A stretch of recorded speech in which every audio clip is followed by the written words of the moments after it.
Joe Pesci's Oscar acceptance speech, which was brilliant. He just went up, bent his head for a second, and then he just looked up and went, "It's my privilege," and just walked off. And I was like, brilliant. People underrate how important it is to be concise and clear. There's a famous quote, a tribute to Blaise Pascal, who's a famous mathematician. He's writing a letter. "I've made this longer than usual because I had not the time to make it shorter." Okay, I like that. All right. Welcome to the Actor's Guide to the End of the World podcast, where we talk about acting in Hollywood in a way people understand. I'm Ikon Song, and this is my partner. Me and Chia Kelly, how you doing? What's up, buddy? Make sure you follow us wherever you find your podcasts. We're on YouTube. We're on Substack. Please leave a review if you get a chance. We would greatly appreciate it. Follow us on all social media, Instagram, Friendster, Bebo, if you live in Ireland in the early 2000s. Yeah. At Actors Guide Podcast. This is going to be our big Oscars recap. And we're going to jump around a lot. It's going to be a good time. Sit back, relax. We're going to have our own Actors Guide Podcast awards from the past Oscar season and award season. Random ones. They're going to be some fun ones. I will warn you, just a spoiler, if you don't like Kieran Culkin, you might not like this podcast. I have a lot of takes on Kieran Culkin. I want to talk about him. All right, this is interesting. I didn't know this. I didn't know you had some takes on Kieran Culkin. Exactly. No, just to clarify, these are not physical awards that will be presented to any of the actors involved or any of the people involved. They're more sort of metaphysical awards that they will maybe feel. Yeah, they're more figurative awards because, you know, that means much more than a physical award. I never thought that. So if I win any awards, I want them to be physical, just for the record, going forward. And our sponsor for today's show, Indestructitrailer. Take care of your actors without needing to worry about taking care of your trailer. These trailers are put to the test and are built to last, no matter who's on the call sheet. Little Tara, who just got her own Disney show. A A-list starlet who needs room for their entourage. A reality show star with their family of raccoons. Indestructitrailer has got you covered. And now comes with a bidet. For the raccoons. All right, so I'm on the move. So I got a new location. I'm going to be a little quieter. So this is going to be like if we were on NPR. So this could be a nice... I'll try and make this auditory experience pleasant for you. Exactly. ASMR. Last week's episode, obviously, if you got a chance to listen to it, that was right before the Oscars. We were talking about the favorites. We were talking about betting lines. So it's nice to talk about it afterwards, see what happened, and what were your big takeaways? What did you think about the telecast? I didn't watch it live, obviously, because it was on at 1 a.m. or something here it started at. So I watched bits and pieces of it the next day. To me, it was a pretty conventional Oscars, I thought. I don't think there was major upsets or controversies. Conan O'Brien's a pretty safe host, and I love Conan O'Brien. But there was nothing controversial there particularly. I did see some criticism of him online, bits and pieces of criticism. I don't really know why. But like I said, I didn't watch the whole ceremony. But I love Conan, and in terms of awards, no major surprises. I suppose I did think that Demi Moore was maybe going to win. Okay. Yeah, we'll get it. We'll get into that one. Let's talk about Conan a little bit. I'm a huge fan. This was his first time doing the Oscars. First of all, it's a nearly impossible job. Like, there's a lot of reasons why comics and hosts don't want to do that job. I think Conan gets points because he made it a Conan show. So he still brought the quirky, the little cringy humor. We're giving awards right after the city had strikes and these disastrous fires, where it's a tricky line to balance. And I think he did the best that he could for what he had. I think so. And one thing I love about Conan, he's always himself. Like he never strikes me as somebody who's overwhelmed by a situation or intimidated by the scale of something. So I thought he did a really nice job there. And there are funny bits in there, like his bit with Adam Sandler, and I don't know. I enjoy him anyway. So I was probably a bit more predisposed to liking it. I completely agree. And also, to be fair, I agree. And it's like, I think you and me both would count as fans for Conan O'Brien. I do not think that the majority of the Oscar audience is that type of humor. I don't even know if this was really the right audience, but he took a big swing. Let's just go with the award for the biggest shock is 100% Demi Moore not winning over Mikey Madison. Hands down, the biggest shock. First of all, you know how much I was rooting for Demi Moore. That being said, if you look at our lines from last week, Mikey Madison was not that far behind. That being said, no one was expecting her to actually win on the biggest stage and the biggest award. Did you see her face? You saw her take a hit. I think her face. You could tell she was really disappointed, and I understand it. I understand the buzz. Based off her speech, here's an actor who thought she was never going to win awards, or was told. Her speech was great. She was told that she's not that type of actress or whatever. So I think she was very hopeful, and I could see why. It's just a human, natural thing. You're like, oh my God, I could win an Oscar. At this stage of her career, having been, being through what she's been through and having had the career that she's had, that now she's in this position to maybe win an Oscar. The fact that how much I've been talking about Demi Moore going through this, I felt invested too.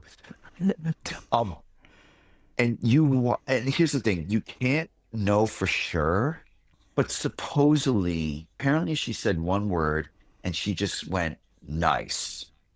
She said, I didn't see that. I didn't read that. Nice. That also could be wrong. It was basically a lip reading, and also people who were paying close attention. Oh, okay. That's what they're saying that their reaction was. Now, it very well could have been clickbaity. Her photo after the Oscars, she was in a bathrobe with 2 huge bowls of French fries. So I think she's going to be okay. And also the irony. The Substance is about an older woman, an older star, supposedly past her prime, and it's this battle with a youthful upstart. The irony is Demi Moore loses the Oscar to a 25-year-old Mikey Madison.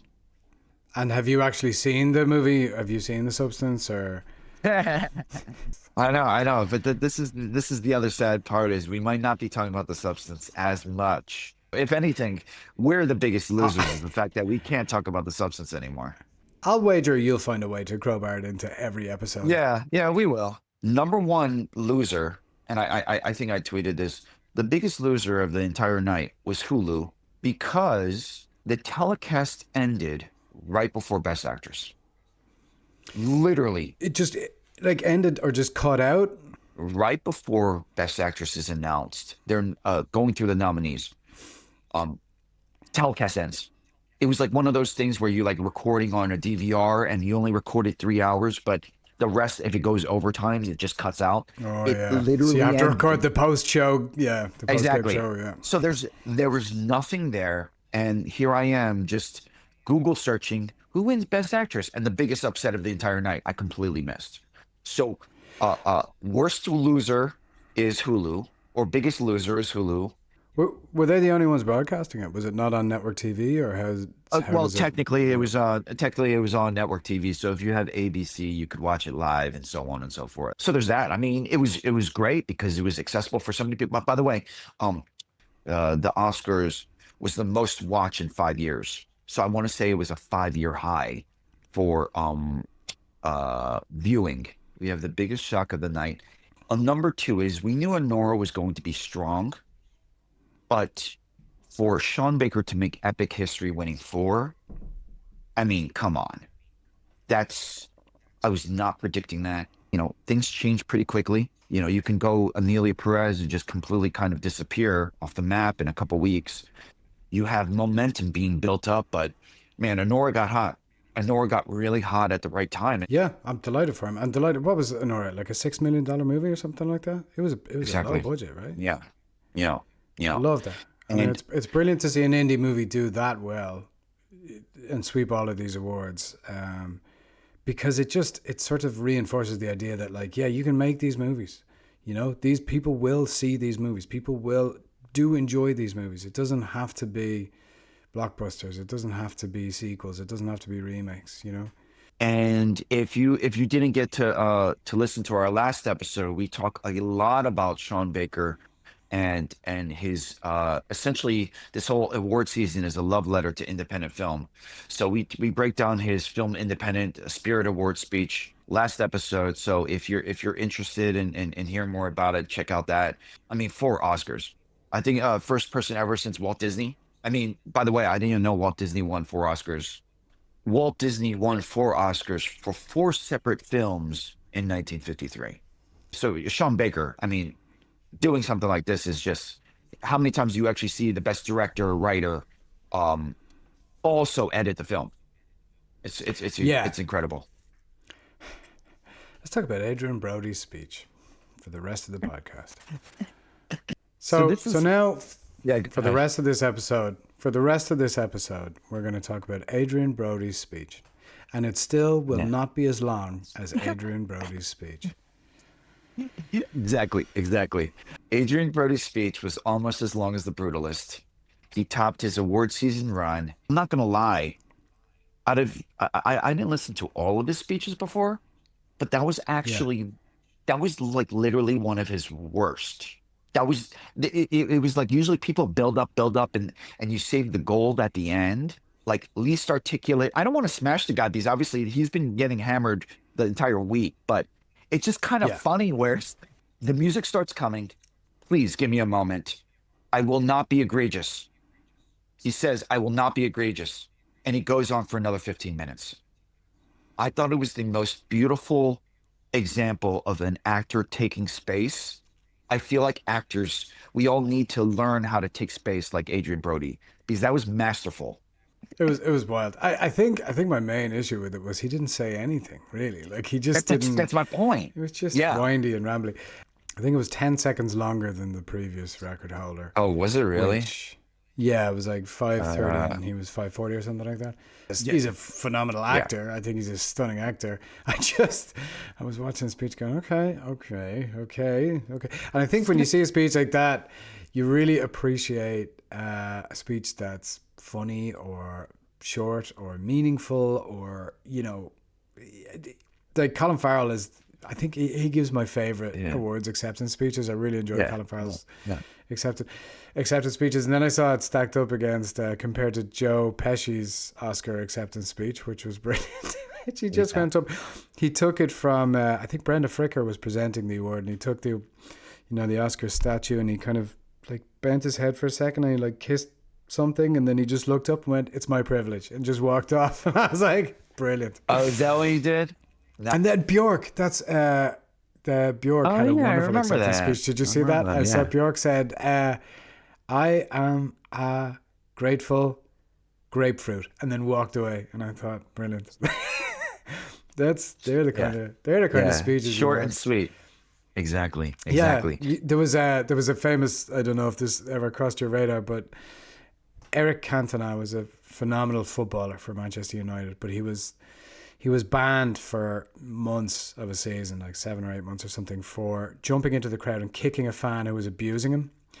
And when he gave a press conference, all he said, he gathered this press conference and all of these journalists are waiting and they're waiting for him to say, to apologize or to say something. And all he said was, in a thick French accent, he says, "When the seagulls follow the trawler, they think it is because sardines will be thrown into the sea. Thank you." And walked away. And it was just brilliant.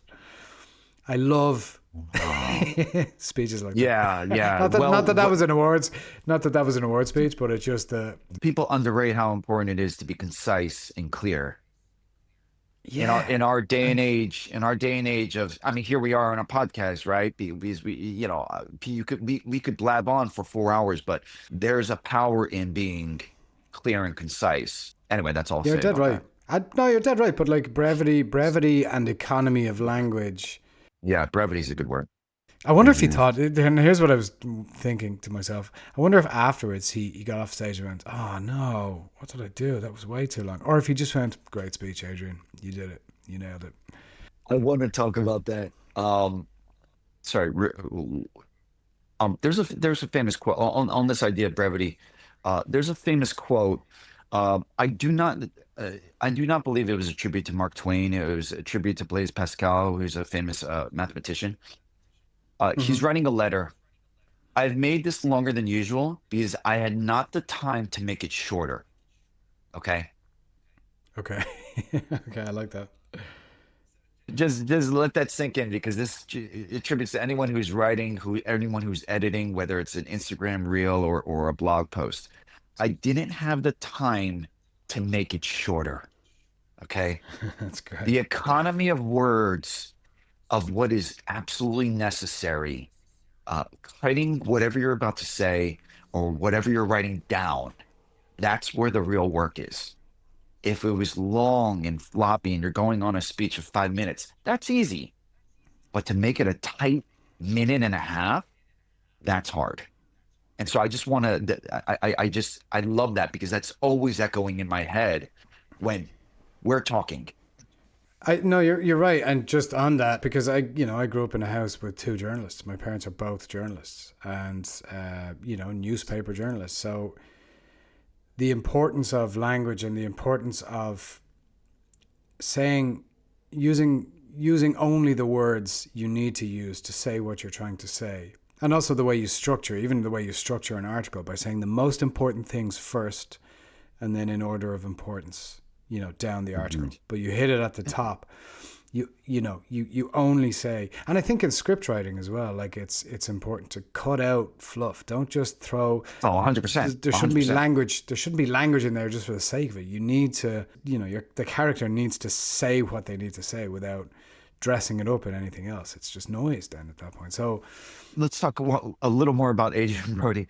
If anyone remembers, Adrien Brody came onto the scene with the pianist. Essentially very little known. Keep in mind, this is 20 years. So credit to him. 20 years later, you win an Oscar. So that's a career right there. If you don't remember, he went on to the speech. He was getting presented by Halle Berry. He went up and he kissed her straight on the lips as if he won the lottery.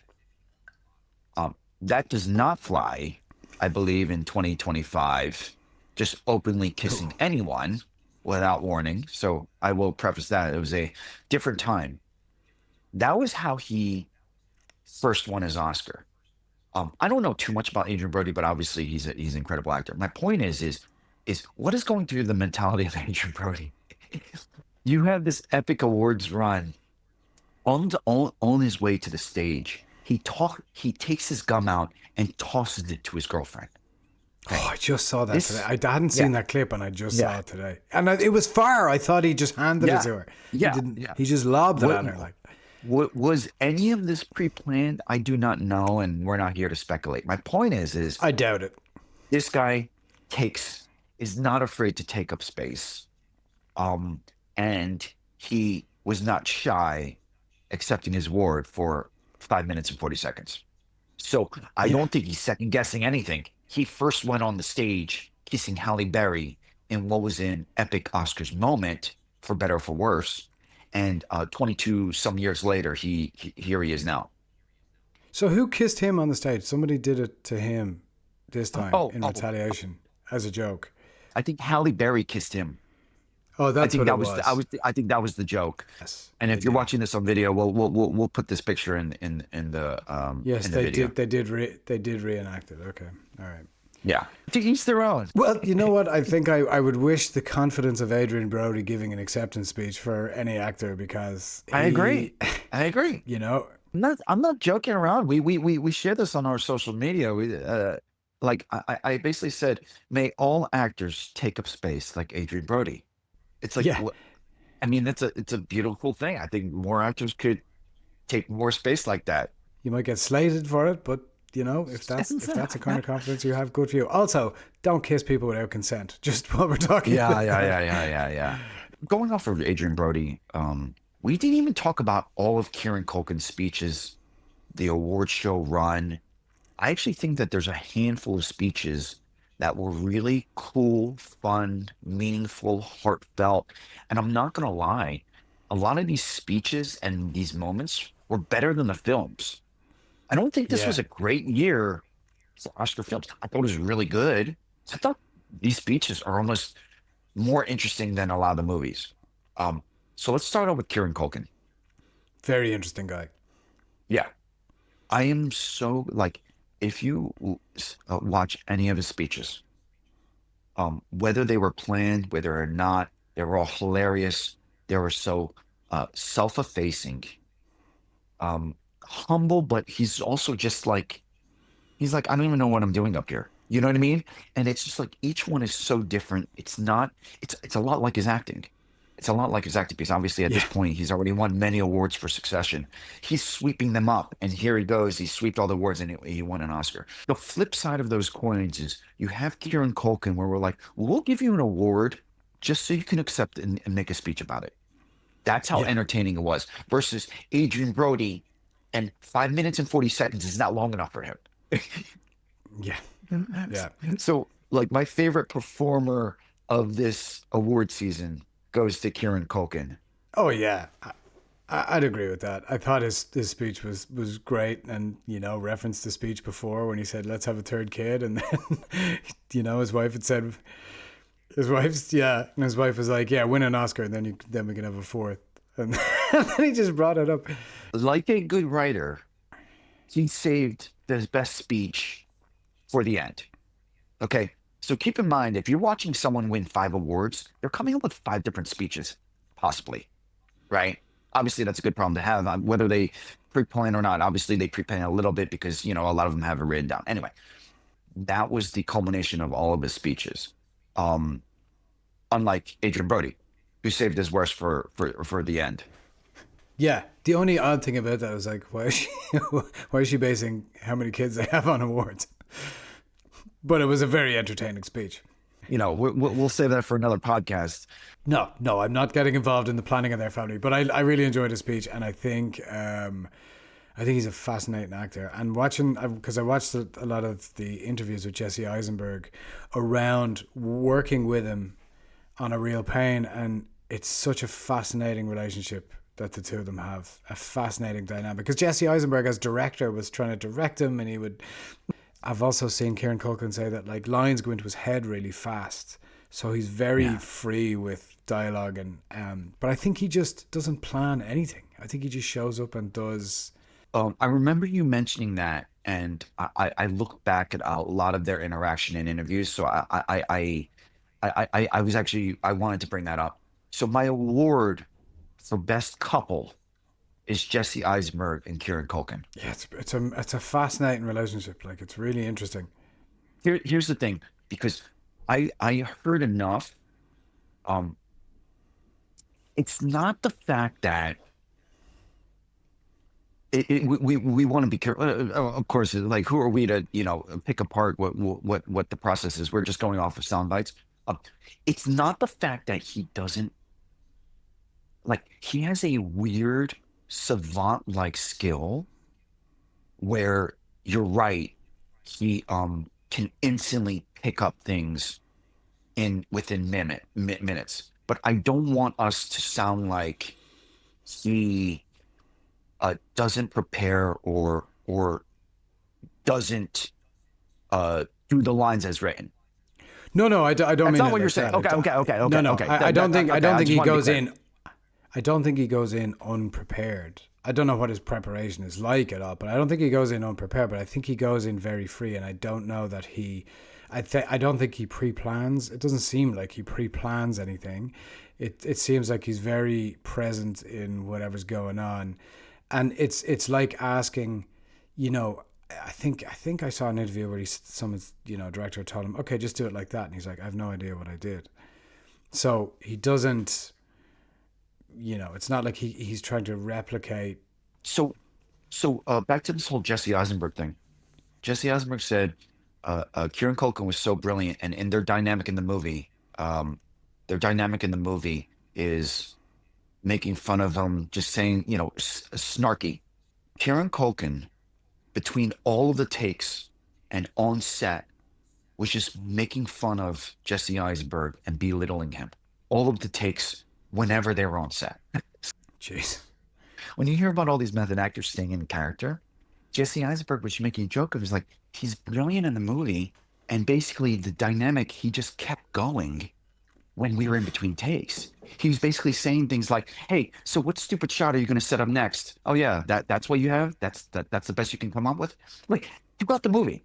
So Jesse Eisenberg, as a brilliant director, is like, I don't know if I should tell him to stop and be nice to me, or just let him keep going. So that's how brilliant he was, even on Succession. Obviously, Succession was very unique in its filming. You know, they had multiple cameras, so it was very much like being on a theater or on recording a stage play. They had multiple cameras. You could always be acting. You could always do everything, and you don't know if they'll make it on, but you're giving them great coverage. So it's not like he's improving and not preparing his ass off, but they were pissed at him because they look at Kieran Culkin, and on Succession, they would look at pages and pages, like, okay, got it. Let's just do it. It's like he showed up to a real pain and was immediately brilliant in rehearsal. So it's like whatever that process is, no one's gonna mess with it. But it's like we would all dream of that. It's just a savant-like thing. Anyway, I think it's incredibly inspiring, and his speeches are very similar. Oh, by the way, the cherry on top, not at the Oscars, but I believe it was SAG Awards. He opens up his SAG Award speech and he goes, "Oh yeah, blah blah blah," and he's riffing and all that stuff. He's like, "Oh yeah, well, I already used up most of my 45 seconds, which is the allotted time, Adrian." He took a dig at Adrien Brody about about speaking too long in his SAG Award speech. Oh, had Adrien Brody done a long speech? I don't know. And everyone laughed, and everybody was like, "Oh, that's so Kieran Culkin," and Adrien Brody laughed. Here we are a week later, and Adrien Brody goes for 5 minutes and 40 seconds. Adrien Brody did not shy away from every second of that speech. It's just so funny. It's just so funny putting it all together. I warned you guys before, if you don't like Kieran Culkin, I'm sorry, I'm not going to stop blabbing about him. This is the new substance. Yeah, exactly. This is the cutest makeup moment. The cutest makeup moment goes to Kieran Culkin and Jeremy Strong. Do you watch Succession? Oh yeah, I loved it. Yeah. Now that the show's over, they could be like, "Oh yeah, well, Jeremy wouldn't like this," or da da da da, or it's like, Brian, like they talk about each other in interviews where it was understood that there was some tension there. Did you know anything about this? Yeah, I've heard some tension between Jeremy Strong and the rest of the actors on Exactly. Here's the thing. We're culminating. We're going back to the Oscars at the end of this award season. We have Kieran Culkin sweeping up all the awards versus Jeremy Strong, who is incredibly got nominated for The Apprentice and does a great job. And watching Kieran Culkin win all these awards. It was actually really sweet. He actually gave a shout out to Jeremy Strong. He's like, "Yeah, I know I'm not supposed to point anyone out. I'm not supposed to play favorites." Yeah, I'm not supposed to play favorites. But Jeremy Strong, like, Jeremy, you were amazing in that. And then I saw this other photo of behind the scenes. I think it was Variety or Hollywood Reporter, and they had a picture of them two hugging. The cutest moment. Forget Kylie Jenner and Timothy whatever. That was the cutest moment right there. No, I appreciate how into this you are. I like that. Yeah, Jeremy Strong always strikes me as an actor who kind of just marches to the beat of his own drum. He reminds me a little bit of Michael Shannon is who I'm thinking of. Michael Shannon. Oh, Michael Shannon! What a badass. Yeah, Jeremy Strong reminds me a little bit of Michael Shannon. Like Michael Shannon, I remember reading an interview with him in some magazine or something, New York Times or something. But he, like, they went for a walk. He said, "Let's go for a walk." I think he was living in New Jersey at the time. And they went for a walk around the block. And the interviewer only noticed about halfway down the block that he wasn't wearing any shoes. He was just barefoot walking out in the streets. Like he's a phenomenal actor, but I'm in awe of people, really, but like who just sort of march to the beat of their own drum and don't give a shit what other people think. Like genuinely don't care what other people think. I had the opportunity to see Jeremy Strong do some interviews and talk about the movie. Now, it doesn't help when obviously Brian Cox has a very hard take about it, right? I still don't know exactly what the process is of what's on set. The gripe was that sometimes it's alienating. Now, I don't know what really happened. Do you know what I mean? We're just kind of going off of hearsay. And I don't think Jeremy Strong is ever not respectful. But I think we have more access to everything than we've ever had. We've more access to people's lives, personal stories from set. You know, we have more access in the way of knowing Yeah. stars a bit better. You know what I mean? Or knowing big actors and knowing what happens at all times. So I think that anything you do on a set is likely to come out, how you behave. I don't know how he works, but I admire the fact that he has a process that he Right. sticks with, and he gets the results. The one thing I wanted to say about Jeremy Strong was he did a Q&A for The Apprentice, and he had an old friend director who interviewed him. And I actually, I'm about to put this on YouTube. The 45 minutes that he talked was a masterclass. Like, and it was interesting because someone said, when you talk about like, I don't even know if he used the word method acting, but they were like, when you talk about your process on set, what exactly does that look like? And he walked through everything of what that looks like. Oh, I'd love to hear that. No, exactly. And I was like, oh my God. I was like, you know, aside from all the hearsay of like, hey, this process is different than the other process and so on and so forth. When he was saying and walking through what this looks like, it did not sound weird or foreign. And so that's kind of like my point where I was like, me as an actor was learning so much. I was like, oh my God, this is amazing. I was like, there's like 30 people in this theater right now. And I can't believe that I was lucky to see this. Like ultimately it's like when we start explaining it, whether it's Daniel Day-Lewis or Kieran Culkin or whatever, it's so hard to put into words. And it's like, if I'm not seeing what's behind the scenes of Succession, we really don't know what really happened. You know what I mean? Oh, no. I love that. Yeah. I applaud him, like you said, for being able to stick to his guns and protect his process. And obviously, you know, you want to be civil and you want to be respectful to the other actors, but ultimately is whatever helps you to be brilliant, do it. Absolutely. And I think he takes it very seriously. It seems like he's a guy, the art of it and the craft of it, very seriously. And the other thing that while you were talking there, that it just occurred to me, like where a sort of a hierarchy of allegiance, what is your ultimate allegiance to? Is it to the film itself? Is it to the story? You know, is it to the other people that you work with? Is it to, you know, so what's the most important? If you work in a certain way and you need to work that way in order to produce the performance that you think the piece warrants, you know, yeah, maybe it's difficult for other people to work with, maybe it's not, but Just because I was just on set, being friends and having a great time is not priority. I mean, you know, it's high up there to be civil and obviously really like people who you work with. no. But that is not even close to being a top priority. So, doing your work, and if you're number one on the call sheet, even more important. I want to say the most important thing is be brilliant and do the best work, whether you're the grip, whether you're the director of photography, and hopefully you just spent 2 years away from your family and it was completely worth it. Knowing your job and knowing what you're there to do is really important. I think my question was, if it alienated people, are you still prepared to follow, you know, to have if your process alienated people and pissed people off, would you still stick with it, even if it caused friction on a set? You know, I think it depends. If you're higher on the call sheet, if depending on your role, if the success of the project weighs on your shoulders, here I would love to have that problem. Yeah. And I assume you would too, to be that high up. Yeah, that brings a great question. Is it worth it?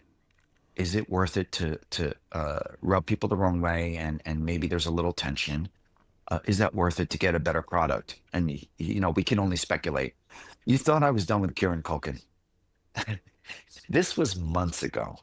Kieran Culkin did an Actors on Actors. I saw it With Coleman Domingo. Yes, excellent. When Variety has, yeah. So this was Really this was a lifetime ago. This is the award for hottest take. Okay. Kieran Culkin is having this conversation with Coleman Domingo, and everything is really cool and winding down. And Kieran Culkin cannot help himself because he keeps it rolling because he drops this bomb on Coleman Domingo. He essentially says, "Guys, I Oh hate yeah, it when that's right. I actors heard call that. themselves storytellers." Yeah. He literally says, "Sorry, Jeremy. I know Jeremy's not going to like this, but I just don't understand why actors call themselves storytellers. Telling the story, it's not your story to tell. It's like, and this is months before he goes on this epic run and wins the Oscar, right? So there's a beautiful humility in him knowing his purpose, where he's like, this is what I do. You called me in to do this job. It makes the project better, and there's no ego about it. And um, and to his point is this is the writer's story. It's like Yeah. I'm not telling the story. Everything's on the page. I'm just doing what he wrote.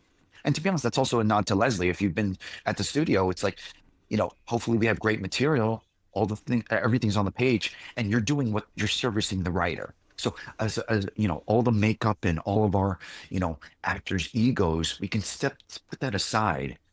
It is the writer's story, and how can we best serve the story? And Colbin Domingo's like, wait, I'm sorry, what do you mean? And so they unravel it, and then Coleman Domingo eventually gets back to, I see. So we're all here to serve the story. We're not telling the story. We're not taking over the story, but we're here to serve it. And Yeah. then Kieran Culkin's like, yeah, you put it in a way nicer way than I was saying it. But that's kind of exactly what I'm saying. Like, what are you in service to first, before anything else? And that's it, really, isn't it? Like, it's the story. And ironically, then Kieran Culkin is a wonderful example of somebody who, like the way you described him, staying in character on set and making fun of Jesse Eisenberg between takes. Jesse Eisenberg didn't love it, but that's how he worked in order to, create that character. And it worked because he won an Oscar, you know what I mean? A phenomenal performance and an Oscar win. So I guess that answers the question. Like, that's sort of your number one priority is serving the story and producing the best possible work that you can. One last little tidbit. I don't know if you knew this. It came out when they got to know each other, Jesse Eisenberg and Kieran Culkin. It came out that Jesse Eisenberg cast Kieran Culkin in this movie, not having seen any of his work. Oh, wow. I didn't know it. Literally, none of his work. And there's something beautiful. We could probably talk about this in another podcast, but we talked about social media. We talked about personality. We talked about essence. We talked about 4 seconds of watching a self tape. Jesse Eisenberg never saw any of his work, and somehow knew That's pretty Kieran incredible. Culkin was his guy. And they talked about this in that Coleman Domingo. Exactly. They talked about this in Coleman Domingo's interview with Kieran Culkin. So by what? He basically met Kieran Culkin, and I think he technically passed by him. Like literally passed by Wow. him. That's their only connection. There's something brilliant about that casting. Obviously, Kieran Culkin is easy to be found. He's obviously a superstar and won many awards. And going back to the conversation as far as watching a self tape for 4 seconds, I'm not saying that they're necessarily correlated, but that is kind of amazing that Jesse Eisenberg is that much of a brilliant writer director that he just kind of knew. We'll put a link to the interview, but Kieran Culkin's like, Jesse didn't know me. Coleman Domingue argued and said, I have a feeling you had that presence. If I pass by you, I think I know you. And I think that's a beautiful insight, thinking about social media, thinking about branding, thinking about all the things that you're putting out there, and just knowing someone will be able to get to know you. Maybe. So what I gather from that is that Jesse Eisenberg hasn't seen Home Alone. In all honesty, I wouldn't be surprised if Jesse Eisenberg hasn't seen Home Alone. But yeah. I feel sorry for him if he hasn't. So there you have it, folks. That is our Actors Guide Podcast Awards from the award season, from Oscar night. Anyway, all right, let's do hidden gems. So I went and played high-tech mini golf, which was fun. And basically, high-tech mini golf is where there's like a chip in the ball. It's like mini golf, like crazy golf, where there's a chip in the ball and it records your strokes, so you don't have to worry about it. And it has, various different light up things. It's just basically a more futuristic version of mini golf, and I quite enjoyed that. Wait, what's so high tech about it? It's not like super high tech, but basically there's a chip in the ball and it records your strokes automatically. And you get points awarded, and you can get you can hit it through a multiplier thing, which gives you more points. And there's ways to, it's basically the person with the most points at the end wins. But I see. That's it's electronically fun. calculated. It's basically a more video game. It's a more video game version of mini golf. Yes, but it's actual mini golf, but a more video game. And they had a cool playlist, which I really enjoyed. So there you go. So it's at supersocial.ie, which is in the Leopardstown Pavilion in Dublin. Cool, man. So my hidden gem, if you go to LaGuardia, I had to fly out last minute from New York. And I choose to fly out LaGuardia in New York. If you happen to have the Chase Reserve credit card, or if you have a priority pass for airport lounges, the new Chase Lounge in LaGuardia is so amazing. Like, I don't know how hidden it is, but I cannot rave about it more. Okay, so you imagine everyone dreads about flying. You fly, it's uncomfortable. This is a lounge. If you have access to it, it has an open bar, which is understood. It has gourmet meals, just freshly made, and like a buffet. Okay. I just discovered in the many rooms, they have a wellness room. Okay. I want to say that they also have showers if you pay extra fee. It's so beautiful a lounge. Obviously, there's seating, you have internet, you have your own work cafe, you're about to fly out. They have a QR code where you can scan and order actual menus that a restaurant's going to prepare for you. It could be a burger, it could be a chicken, Za'atar's chicken sandwich, it could be braised beef. They're going to make you these meals. This is all free of charge with access. I also discovered they have an arcade room and music jukebox in a separate room I didn't even go to the other time. I literally go to LaGuardia Airport just so I can go to this lounge. They have cold brew on tap. They have spa water, literally spa water. It says that on tap. It's all local coffee from Joe's Coffee, which is well known in New York. I cannot read about this more. Anyway, I'm literally in heaven before I fly out of LaGuardia. I've almost missed my flight numerous times because I'm having too much fun in that lounge, and I'm not even drinking the free drinks.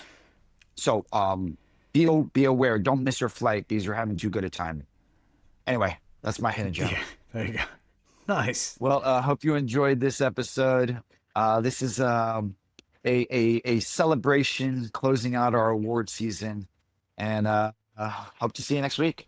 Yep, absolutely, guys. See you next week. Well, thanks for watching, guys. If you like what you saw, maybe give a like, maybe subscribe. It helps people find the podcast. Also, if you didn't catch last week's episode, it's right over here.